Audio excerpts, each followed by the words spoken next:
구독자 여러분 안녕하십니까?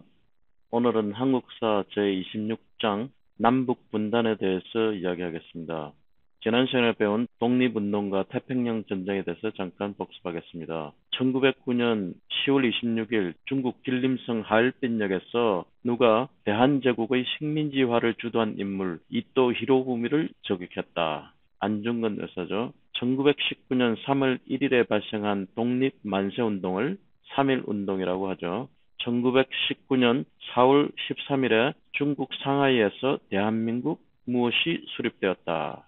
대한민국 임시정부가 수립되었습니다. 1920년 10월 어떤 장군과 어떤 장군이 이끄는 한국 독립군 연합부대가 일본군과 벌린 전투를 무슨 대첩이라고 한다. 김자진 장군과 홍범도 장군이 이끄는 한국 독립군 연합부대가 일본군과 벌린 전투를 청산리 대첩이라고 하죠. 오늘 배울 한국사 교과 내용은 남북의 분단과 대한민국의 건국에 대해서 공부하겠으며 주요 인물은 이승만 대통령입니다. 2차 세계대전이 1939년에서 1945년까지 계속되고 이어서 태평양 전쟁이 발발하여 1945년에 종전이 되었죠. 이러한 전쟁을 마무리하기 위해서 여러 가지 회의가 열렸는데 첫 번째가 카이로 회담이며 얄타 회담, 포츠담 회담 등이 계속해서 이어졌습니다. 마침내 1945년 8월 6일 히로시마의 원폭이 투하되고 그 며칠 후에 소련이 내일 참전을 하게 됩니다. 두 번째 원자폭탄이 나카사키에 투하되고 일본은 무조건 항복을 하게 되면서 대한민국이 마침내 광복을 맞이하게 됩니다. 이러한 연쇄적인 회담 세 가지에 대해서 잠깐 살펴보겠습니다. 2차 대전과 태평양 전쟁의 성전국들이 여러 도시에 모여서 중요한 회담을 하게 되는데 그것이 카이로 회담, 얄타 회담, 포츠담 회담입니다. 이것에 대해서 하나씩 알아보겠습니다. 카이로 회담은 1943년에 열렸는데 이 회담에 참가한 주요 인물로는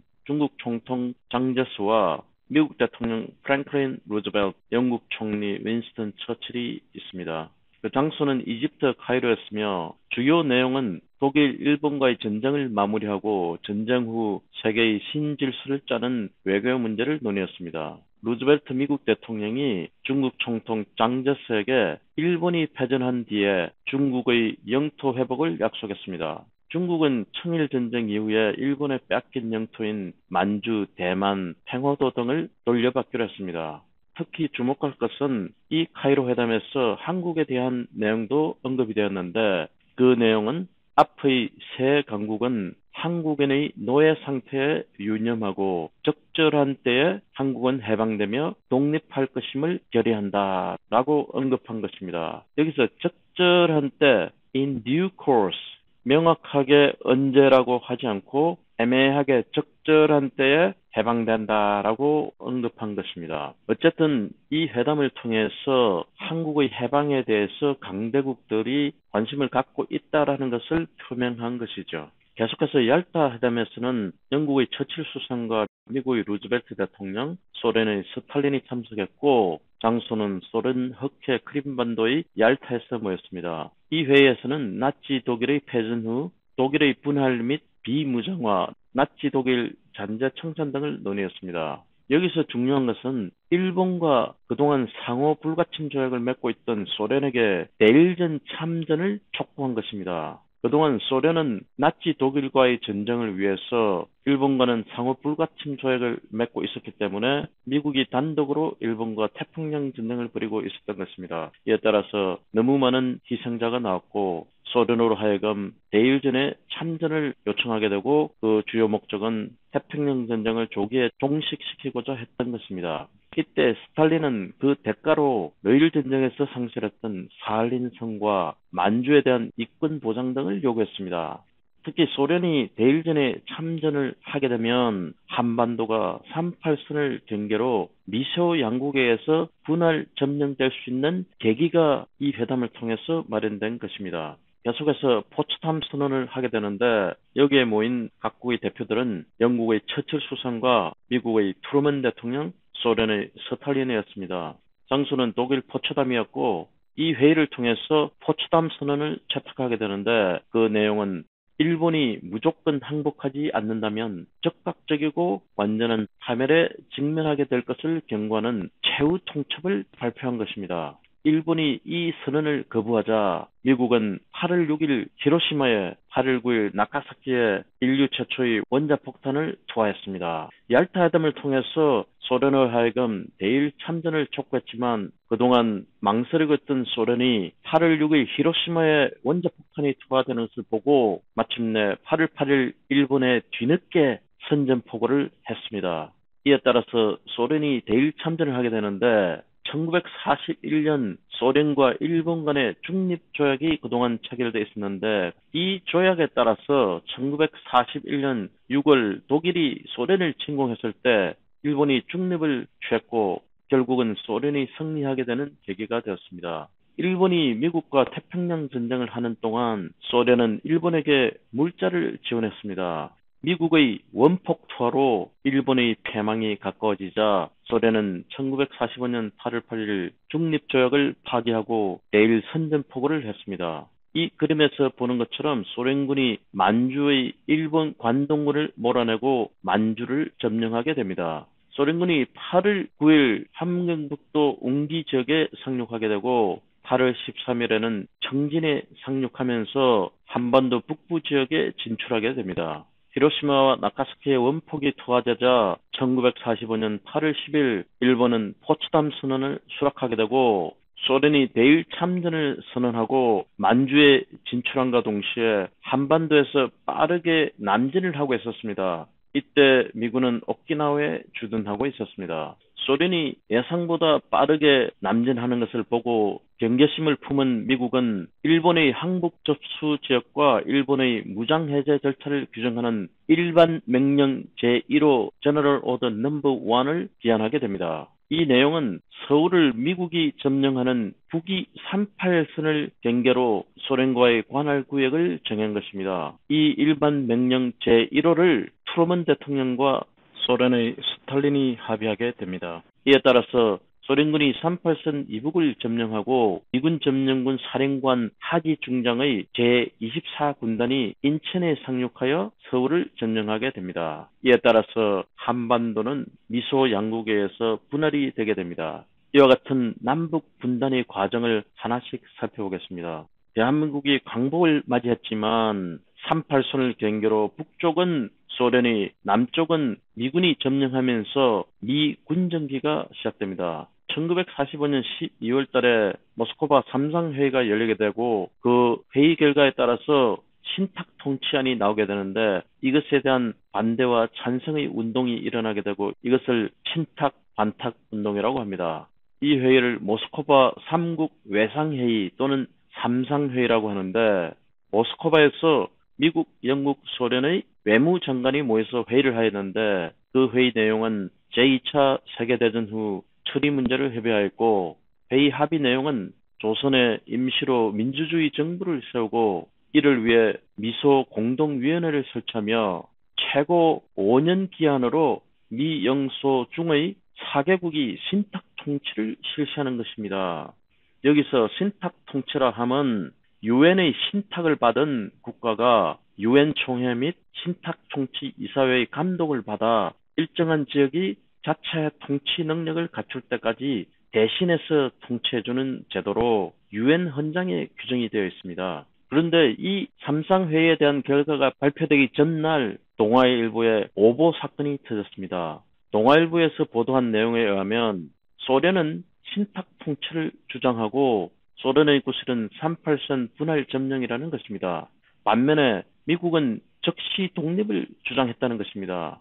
이것은 실제로는 미국이 신탁 통치를 주장했고 소련이 반대했는데 동아일보에 보도한 것에 의하면 그 미소 양국의 입장을 정반대로 보도한 것입니다. 이 밖에도 신탁 통치가 강대국의 새로운 식민 통치라는 뉘앙스로 보고함에 따라서 신탁 통치에 대한 오해를 키우게 됩니다. 이 모스크바 삼상회의에 대한 국내의 반응을 보면 전국적인 신탁 통치 반대 운동이 발생했습니다. 이것을 반탁이라고 합니다. 김구의 임시정부 세력과 이승만 세력이 연합해서 반탁 운동을 주도했는데 그들은 이것을 제2의 독립운동으로 간주했습니다. 즉 대한민국은 이제 막 일본으로부터의 식민 지배를 벗어났는데 또다시 신탁을 받을 수 없다는 것입니다. 즉 신탁 통치는 제2의 식민 통치라고 간주한 것입니다. 그 외에 친일파들은 친탁을 주장하는 좌익 세력들을 매국노로 몰아붙였습니다.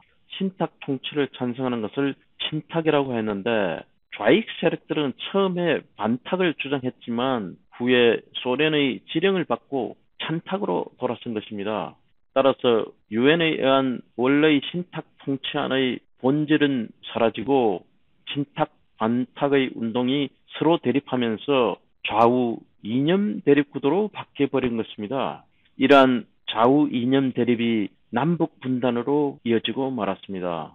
이것을 정리하면 모스크바 삼상회의에서 나온 친탁 통치안이 찬탁, 반탁의 대립운동으로 변질되었으며 이것은 다시 좌파들은 찬탁하고 우파들은 반탁한다고 해서 좌파, 우파의 이념 대립으로 변질되고 만 것입니다. 이에 따라서 민족 분열이 가속되고 맙니다. 이 친탁, 반탁 운동을 통해서 민족이 좌우 이념 대립으로 극렬하게 분열이 되자 좌우 합작 운동이 일어났습니다. 이것은 중도파 세력을 중심으로 좌우 세력이 합작 연대를 추진하여 남북 단일 정부를 수립하자는 운동이었습니다. 이것을 주도한 세력은 중도 좌파인 여운형과 중도 우파인 김규석을 중심으로 이루어졌습니다. 처음에는 미 군정이 이 좌우 합작 운동을 지원했습니다. 그것은 좌우익의 대립을 완화시켜 정치적 안정을 이루기 위해서 온건 세력을 포섭함으로써 극좌 세력을 고립시키려는 의도가 있었던 것입니다. 하지만 이러한 좌우 합작 운동은 실패로 돌아가고 맙니다. 김구, 이승만 등이 부정적인 입장을 표명했고 남조선 노동당, 즉 남노당의 대표였던 박한영도 부정적인 입장을 보였습니다. 더구나 그동안 지원을 해줬던 미 군령조차도 조선노동당 등의 좌익 세력에 대한 탄압을 강화할 목적으로 좌우합작 운동 지원을 철회하고 우익 세력을 지지하게 됩니다. 게다가 좌우합작 운동의 구심점인 여운형이 암살되게 됩니다. 냉전이라는 국제 정세와 미소의 남북 분할 점령이라는 현실 속에서 자주적인 통일국가를 수립할 수 있는 유일한 방안이었던 좌우 합작은 이렇게 실패로 돌아가고 맙니다. 이와 같이 좌우 합작 운동이 실패로 돌아가면서 1948년 8월 달에 대한민국은 남한의 단독 정부를 수립하게 되고 북한은 같은 해 9월 달에 북한만의 단독 정부인 조선인민공화국이 수립되게 되면서 남북의 분단이 고착화되는 계기가 됩니다. 남한은 1948년 5월 10일에 남한만의 단독 국민 총선거를 실시하고 같은 해 8월 15일에 대한민국 정부가 수립됩니다. 이때 초대 대통령으로 이승만 대통령이 취임하게 됩니다. 이에 따라서 미 군정 체제가 종료되고 1948년 12월 12일 유엔 총회 결의에 의해서 대한민국은 합법적인 정부로 인정받게 됩니다. 이렇게 남한만의 단독 정부가 수립됨에 따라서 북한도 1946년 2월 달에 북조선 임시인민위원회를 설립하고 1948년 8월 25일에 최고인민회의 대의원을 선출하면서 내각 수상으로 김일성이 취임하게 됩니다. 그 이후에 북한만의 단독 정부인 조선인민공화국이 수립됨에 따라서 남북 분단이 고착화되게 됩니다. 대한민국 정부의 초대 대통령으로 취임한 이승만 대통령은 양녕대군 16대 손이었으며 매제학당을 졸업하였습니다. 1899년에 고종 폐위 업무에 가담한 혐의로 투옥이 되었고 이 수감 시절에 기독교로 개종하게 됩니다. 1904년에 사면이 되고 미국으로 건너가서 시어도어 루즈벨트 대통령을 만나게 됩니다.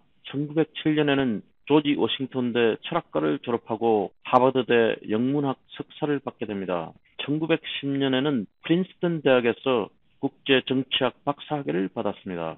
1919년 중국 상하이에서 임시정부가 세워지면서 대한민국 임시정부의 대통령으로 취임하였습니다. 1934년에는 오스트리아 사람 프란체스카 도너와 결혼하게 되고 1948년에 대한민국 정부가 수립되고 초대 대통령으로 취임하게 되며 그 이후에 대한민국 제1, 2, 3대 대통령으로 취임하였습니다. 불행하게도 1960년 4.19 혁명에서 대통령께서 하야하였고 미국 하와이로 망명하여 그 이후에 사망하게 됩니다. 오늘은 대한민국의 해방과 남북 분단 과정을 살펴보았습니다. 이와 같은 모든 역사적 상황은 결국은 2차 세계대전 이후에 미소 대립에 의한 냉전 구도가 형성되면서 일어난 역사적인 산물이라고도 볼 수 있겠습니다. 냉전의 결과에 따라서 결국은 1950년 6월에 한국전쟁이 발발하게 됩니다. 다음 시간에는 이러한 한국전쟁에 대해서 공부하겠으며 우리의 주인공은 메가더 장군입니다. 시청해 주셔서 감사합니다. 다음 주에 뵙겠습니다.